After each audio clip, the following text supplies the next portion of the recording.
Okay. All right. Well, welcome to the Wells team call for October, our second call for the month. And I want to tell you a little bit about why I decided to interview the person sitting next to me. I'm Becky Page. I'm one of your Diamond Uplines, and I'm sitting next to my husband, Russell Page, who I admire and think the world of. But one of the reasons why we wanted to talk tonight is because so many of you, there's a couple different situations going on. Some of you guys are married or you have a partner who hasn't yet decided to support you, or maybe doesn't really know how to support you. Let's be honest. Sometimes people don't know what they're signing up for when they sign up to support their partner in the business. But also, maybe you're a man who has decided to join the business and you're really not sure how to promote it or what your role is going to look like. Maybe you just need to hear from someone else that isn't estrogen dominant. And that's why I wanted to interview Russ. And what I need you to know is that Russ is absolutely my strongest business partner, and he really has been since the beginning. But I want to be so clear. We have had more fights over Plexus. We've had so many Plexus fights for various reasons, a lot probably having to do with my anxiety just spilling out on him. We've been with the company for almost 5 years, and the place that God has us in right now, I want to be so clear. We're not one of those Diamond documentaries that says, I just wanted to retire my husband. And we currently, Plexus is our family's only source of income. And I say that kind of with a chuckle because we never expected that. I mean, we are grateful, so grateful for the income that we make with Plexus, and more grateful now than we have been in the past 5 years, because about almost a year ago, God really came out of the blue to Russ and told him, I'm going to move your family. I want you to leave your career as an attorney. I want you to trust me. And I'm going to move you to Fayetteville, Arkansas. We'd been in Dallas for 20 plus years. And it was just one of those things that only God will do. And we are still waiting to see why God called us here. But Plexus has been the tool that God used to enable us to have a career that would travel and a way to survive. Russ left his job in May, at the end of May. And so it's been a little over 5 months without income from him. And I'm just going to be honest, that's just scary for anyone. If you've ever had a family member who's unemployed, and yet he's not unemployed because we have Plexus. So I'm seeing people hop on. I'm going to go ahead and jump in so you guys can get to learn from him. And I'm just going to interview Russ and ask him some questions and really kind of turn the mic over to you. But my first question is, tell how your perspective shifted from skeptical husband to actually getting excited about this. I really didn't buy in probably for a couple months. I saw the products working. She took them for about a month and she was feeling better. Her attitude was better. She was losing weight. Her bloating was down. All around her, her persona was just in a better place. And so that was kind of the product testimony. I got it. I was curious about it. I was already on various supplements because my health was, in my opinion, it was in line with where I needed it to be. But I figured I'd also start taking hers as well. But that took so you joined in what month? I joined in January. January. So it took until about April, and I started to see some checks rolling in, the weekly building bonuses. I will say that Russ did join the company in, I think, February. Yeah, because I saw the products working. I was like, well, I might as well get the discount. I didn't want him stealing from my stash, basically. So she started getting these building bonuses, and it was 25 here, 50 there, and I was like, well, that's cute. I mean, we would have hoped this, if you're going to do this, you might as well make a little bit of money on it. And at the time, we needed it. We were both not young, we were professionals. She had a counseling practice, I had a law career. And when in Dallas, we were still felt like we were living hand to mouth. We were always constantly trying to keep up with whatever the neighbors were doing. Going, whether it's trying to get another beach vacation or trying to have this amazing 5-year-old birthday party. It's just idiotic stuff. Or pay for a nanny. Or pay for a nanny. I mean, all these things that we had to do, and some things that we had to, some things we didn't. So when these checks started coming in, it was nice. I mean, and then all of a sudden it went from $200, $300, $400 a month to $2,500 a month. And at that point, that kind of got my attention, obviously. So that was over the course of a good 5 to 6 months, right, for sure.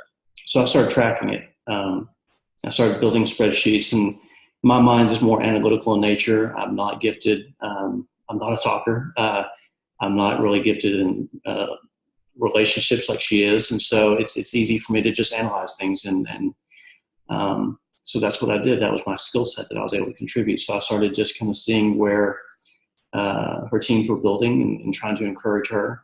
And I also started seeing how the money was coming in. I was really curious as to why these amounts were coming in and what categories. And so, you know, we knew so little about the company, but I was just okay, the check is building. Why is it building? So, okay, it's the pay point. Why is the pay point building? And so the more points, more pay points, I mean, all these things were kind of culminating in my mind. So when I finally got a good grasp on it, I was like, listen, let's just run with this. There's no reason we shouldn't, because we had met enough people, enough diamonds at various meetings. I was playing a supportive spouse role, and I went to a couple of meetings with her. One of them in particular was Celeste, it was Jen, and then it was Suzanne. And all three were up on stage, and they're all sorority sisters. And I'm just standing there looking, I'm like, there is no reason that one of those is not Becky. I mean, that's Becky, and that's Becky's friends. And there's no reason that she can't do this. If they can do it, that she can do it. And I remember walking away from that meeting saying, Becky, there's no reason that you shouldn't be out there doing exactly what they're doing. And I also knew through actually my boss at the time, his wife was doing it, and his wife, I guess, somehow signed up under Celeste, and he was the one at the time that told me that Celeste was making $90,000 a month, and that was just monopoly money to my mind.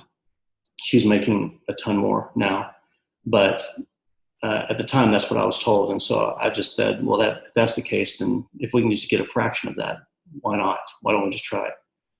And so it just built from there. You kind of touched on it, because I was going to ask you, what was it about the compensation plan that gave you belief? Just money. I mean, just consistently rolling in. And so once you see dollars coming in your checking account, you kind of want to know where they're coming from and why. And you also kind of want to keep it coming. You don't want it to stop. And so if that's the case, then I wanted to kind of, if we started to kind of rely on that cash flow, let's figure out how to make it grow. We were in a place at that time, even though we both had professional careers, both gainfully employed, we both had debt. We had debt as a family.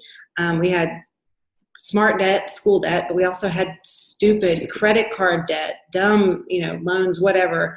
And it was a weight upon us. It was like we couldn't dig out from under that. And our most stressful seasons in marriage had always been about money. Yeah. At that point. And I remember Russ really early on saying, like, just kind of like getting it, seeing the recruitment money, understanding that every time myself or my level ones or their level ones, as my organization grew, every time someone in those levels signed up a new team member, that there's money coming in literally every Friday. That was really big to us. So I will say this was a time when, man, belief was high. And that's why don't wait. You've got to really build your belief. You guys on this call, that's exactly what you're doing. Okay, so number 3, when you were working full time, how were you able to contribute to our business? Luckily at the time I was working for a nonprofit. And so my mental energy was not that taxed by the job. He was bored. I was kind of bored. So I was able to just kind of research, keep spreadsheets on her team.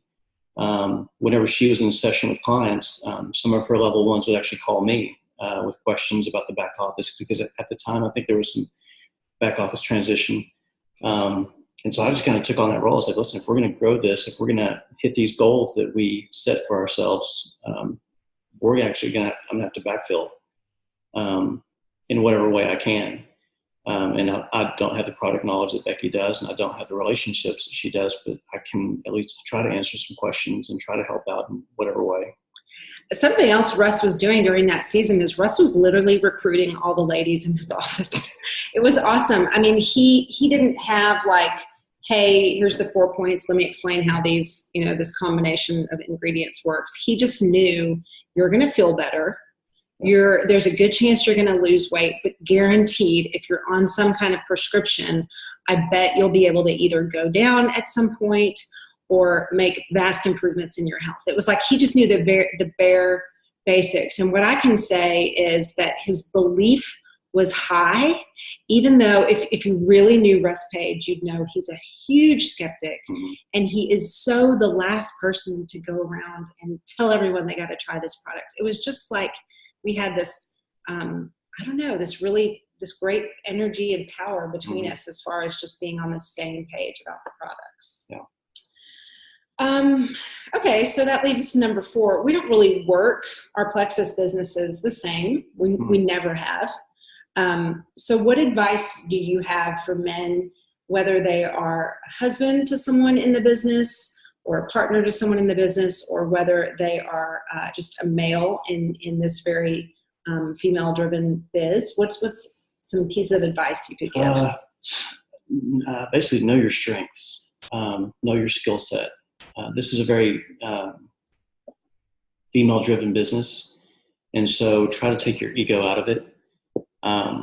There are some guys that have done very well, but typically they are husbands of wives who have done very well, and the wives are now building their team under them because that's just dual income. So the way I saw it is like, if this is my chance to serve Becky well, then I will backfill in whatever way I can. And running the business side, knowing the numbers, helping her to see blind spots that she maybe can't see because of her skill set. I just kind of decided that's one way I could take it on. Now, that did not come without numerous fights. Y'all don't even know. You maybe some of y'all do, but oh my goodness. We both can be very type A. I'm usually not type A, but we can be type A, and so we had a few. But we weren't. It's one of the things that we knew we both had a goal, and so if we want to reach that goal, we both had to give a little bit, and we had to set parameters. We had to set boundaries. She can't be on her phone till Kingdom Come while I'm putting kids down and whatnot, and I can't be constantly nagging her about being on a call or doing this or doing that, because this is the income that's has done so many other things. But also, don't expect yourself, as your wife is growing in her business, the worst thing I think you can do is discourage her to complain, because what she's trying to do, she's trying to help your family. She's trying to take a load off your shoulders, off the marriage shoulders.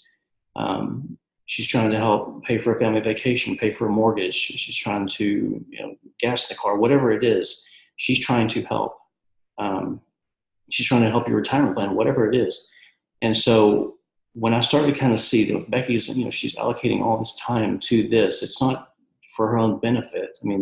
Luckily there are some great things about the company that stroke her ego, and she gets these relationship benefits, but she's working, and it's many times it's a full-time 24/7 job. So when I started to see that as a sacrifice, I started her sacrificing. I started to see just really trying to think hard how I can help, how I can backfill, make her life easier, because it definitely made my life easier when the money started rolling in. It's really kind. I will say this: a lot of our fights happened because we were anxious. Either I was anxious about my points or my PV or a situation happening on my team, or, oh my gosh, what's going to happen this month? And being driven by fear. And then I would often take it out. Well, how come you're not posting? Or trying to, make my introverted husband who really does not take a ton of joy in posting on social media, wanting him to look like me, and wondering, well, I wonder why we're in a fight. I wonder why we're having conflict about this. A lot of our fights too are about ego and kind of learning, oh, what is it like when a wife, her income goes up, and how do we balance that as a couple? How do we see this as a partnership and not a competition? And really leave our egos behind. That was an unexpected surprise and burden, because for the majority of our marriage, I was making the lion's share of the income, and all of a sudden, seemingly in less than a year, all of a sudden the tables turned, and she's making well over what I'm making with her counseling practice as well as Plexus, and I'm loving giving the numbers to the accountant, but secretly I'm kind of despising it because I was bringing on the lion's share. And it just took time for my ego just to kind of come to grips with it. And it was not, humility is never a fun thing, but it is a necessary thing. So all you guys out there, whoever's listening, embrace it. Don't fight it. I want to ask you a question that I didn't prep you for. Bring it. Talking about having conflict and talking about the things that have led us to be driven by fear. One of the biggest things that shifted this year in 2018 in my Plexus business actually it was due to a prompt from Russ. So you this past year challenged me to stop fretting and to really stop before I do any Plexus work and just turn it all over to God and to pray specifics over my team members, over our business, our ministry, our Plexus ministry as a family. What led you to that wisdom? Failure. I spent the majority of my professional career choosing law school, choosing college. I chose so many things in my life on what I thought other people were doing, what I thought my parents thought I should do, what I thought a guy in my similar situation would be doing. I never stopped once to pray. And there was one time, the job I took at the nonprofit, that's the only job. It's the only time I ever stopped, prayed. Becky, at the time, I was in a horrible job that was literally killing me. My doctor was worried about it. He wanted me to quit, but there was no way. I had to work. I was general counsel for a company. And she kept saying, why don't you look for another job? And I kept saying, I don't believe the Lord wants me to move. He will move me when he is ready. I'm waiting. I'm putting my faith in him. I'm waiting on him. And she didn't understand it. She was frustrated. She saw me going downhill. And for whatever reason, the Lord gave me strength to just endure that season. And then he led me to this nonprofit, which actually ended up being a huge blessing in disguise, because 2 years into working for them, I had a stroke. And they then, if you want to have a stroke on a job, work for a nonprofit. They're awesome. They will cater to you. They will, whatever you need, insurance. They will help you in every single way. The company, the people, it could not have been better. So I think God strategically kind of used that company as a step down to help me for this next leg that he knew was coming, and I sure didn't. But to go back to what we were saying, what led you to? Yeah, I'm just trying to think how I don't know.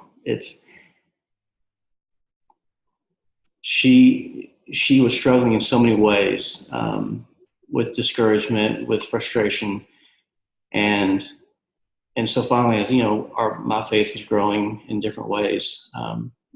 And with everything that God has had me go through this past year, he's made me stop and just wait on him and pray and ask and seek his guidance. And that is the hardest thing to do for me, and probably for you too, because we're selfish. We have our individual wants, desires, and plans. We don't want to stop and check and see if it's okay with him. We just want to go along with our plan because we think that's the right way to go. And that's actually, I mean, you couldn't ask for a more obvious sin pattern. That's the human individualistic. I want separation from God. I want to do my plan, and I want to go my route. I don't want to ask him.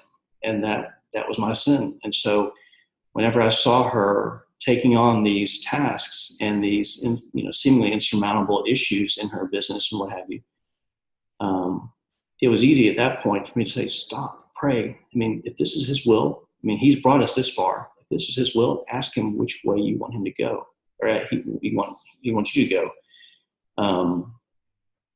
So it was easy. It's not easy to tell you, well, hey, you're sinning, stop.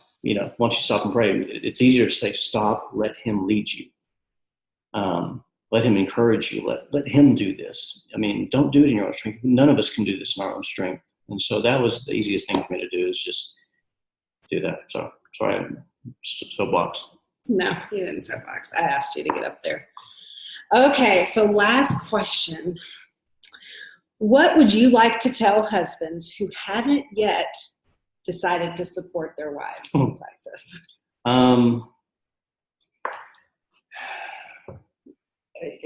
If anything, I would just ask why. And I would tell you to ask yourself why. What reasons? And ask yourself the hard question: Is there a reason why I'm not supporting her? Is there a reason why I see her working this business. I see her putting herself out there, extending herself. Why am I not supporting her? And if you are supporting her, if you think you are, ask yourself, is there a way I can do more? Is there a way I can serve her more and really help her along? Because for me, it could be ego. It could be the shame of being involved in NLM. Been there, got that. It could be the ego involved with her starting to make more money than you. It's a great benefit. It's also, double-edged sword. It could be the simple fact of she's allocating more time to this business and she's not spending more time with you and the kids, and you think her time should be spent elsewhere, which I would tell you in the beginning, it might feel that way, but when you see the freedom on the back end, there's no comparison. That was one of the biggest catalysts, or one of the biggest reasons for me wanting Becky to go further in this, because whenever she was a counselor, she was working crazy hours and she was coming home drained because she had these crazy clients who were just emotionally draining her, and so she had nothing left. And then she was lamenting constantly about how she couldn't be at home with her children and watch them grow. And so that's, when you have that as a husband and father, you have that in the back of your mind. Your wife is unhappy. Your wife isn't happy. Subconsciously, you start to think, okay, how are we going to see ourselves out of this? How is she going to be able to be at home with the children? It's not possible unless I make a ton more money and she can quit her job. And so once I started to kind of see a path where, okay, she could actually work less hours at the counseling practice and make substantially more money doing this other thing and be at home, it was a no-brainer. So that quickly dispelled that fear for me. But yeah, at the end of the day, love your wife, get over yourself, because that's exactly what I had to do. Thank you, babe. Nope, I think that was great. If you know someone who needs to be encouraged or might just even need to know, as Russ mentioned, just stop and pray. Some of you guys, if you don't fully have that support, and tonight we're talking specifically about husbands, but it could be from your parents, from your children, from close friends. There's all kinds of people that for their various reasons might oppose your promotion and of these products, or even they might just struggle with ego themselves. They don't want to see what you're doing, or you're picking up discouragement from them. I would just encourage you to stop and pray for them, but then don't let other people's issues, even if it's your spouse, don't let that stand in the way from you just being obedient and sharing and creating some financial freedom, not to mention health freedom for you and your family. So, well, one more thing, and I know I may have touched on this already, but be very careful on how you talk around this, and how you encourage her, and how you subconsciously sabotage her. Because if all of a sudden she has a call, or she's training somebody, and you come in all huffy, and there's an immediate fight after that, you're subconsciously sending her a message. You duplex this, our marriage goes in the tank. Mm-hmm. So she's not going to give up on the marriage, but she will give up on Plexus. And so you're subconsciously sending her this message. This is what's going to happen if you continue to do this. And so just be aware. Be aware of your actions, and work conversely. If she's working her business and you're encouraging her, and she feels lifted up by you, and so she feels more encouraged to kind of get out there and have the courage to speak to people, and she knows that she has your support, it will go well for your marriage. Promise. And I want to share in closing, I joined the company in 2014 in January, and I can't tell you, nor do I even want to tell you, how many fears and how many roadblocks, how many red lights in my thinking I had at that time about doing this business. I do know that about 4 months in, Russ came to me, and it was probably after that meeting with some diamond leaders, and I think I was gold, pushing for senior gold. And he said, Becky, you can do this. I see you as a diamond. And I actually argued with him. Do you remember that? Mm-hmm. I argued with him because I did not see myself there, and my belief wasn't there, and I was struggling with my insecurities. But it didn't matter, because my husband had told me that he saw me there. And in the back of my head, I never, ever lost that. I wouldn't go diamond. That was 2014. And I wouldn't go diamond until March of 2016. And I remember thinking the day I went diamond that the person who actually believed it would happen first and who cheered me on during that whole season was Russ. So there's something so crucial. And sponsors, for you to remember, this is huge. Your sponsees need to hear this kind of belief coming from you about them. It's amazing what we do when we see potential in people, even if they're not on board. Guys, I was not on board. I was not on board. And Russ knew that it was possible. So I thank you. Thank you a lot. I told you before, he's my biggest business partner, bar none. So, all right, you guys, thanks for sticking around. I'm going to end this call. If you have questions later, I'm going to post this call in our team page. Why don't you post some of your questions in the comments, and I'll make sure that Russ sees and that we answer them together. Thanks for hopping on. Love you guys, and see you later this week.